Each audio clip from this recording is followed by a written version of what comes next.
guys, welcome back to the YouTube channel. I'm Jack Tones, the BMX rider, and this is my how to flare on a BMX bike. So let's go. So I'm making this video for you guys to watch because this is the trick that once I started learning BMX and I saw one for the first time in the skate park, I was absolutely hooked on learning it, and I learned it the hard way. I had a lot of crashes learning it. I couldn't nail the trick properly.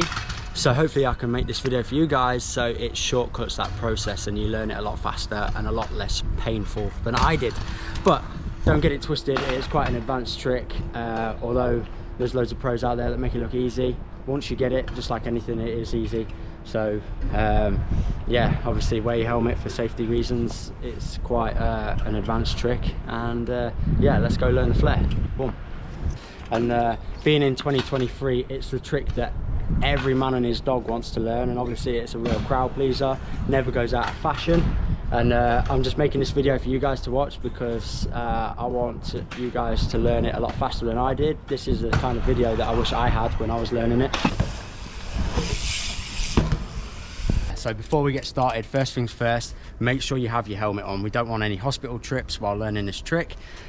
This is the video that I wish that I had when I was learning this trick because it caused me a lot of pain, a lot of frustration, and this video is to cut all that out and you're gonna send it, you're gonna land it. So first things first, make sure you got your helmet on. Second thing, make sure you've got a ramp that you've been riding for ages and you're completely comfortable with. You know exactly how it works, you know how much pop it's got, you know the speed that you need, because obviously it's quite an advanced trick. You do go upside down. Essentially it is a backflip and a 180 air at the same time, hence the name Flair, flip air.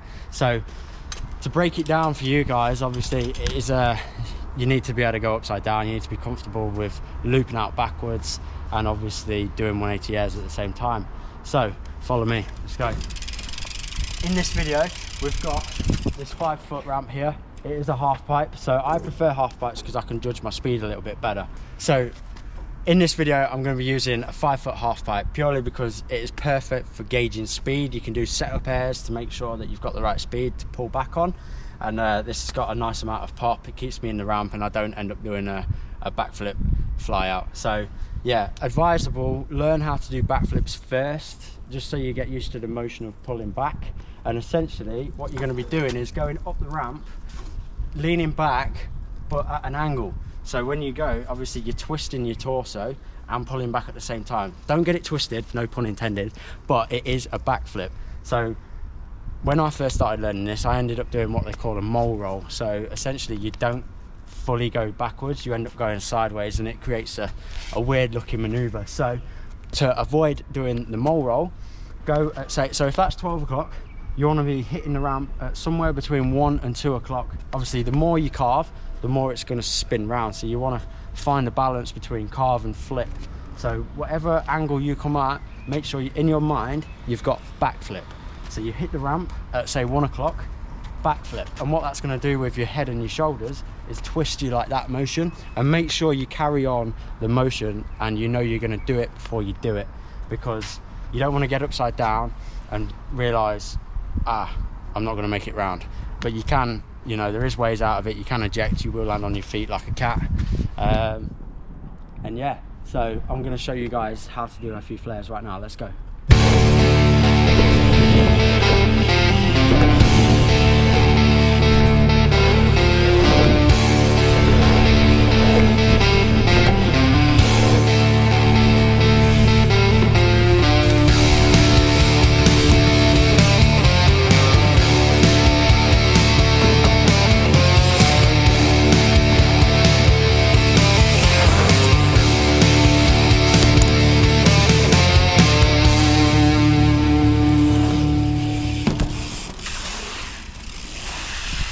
So guys, as you can see in that flare, I go up the ramp at an angle, only a slight angle, enough so I can get the twist in the body and bring the 180 round and do the backflip.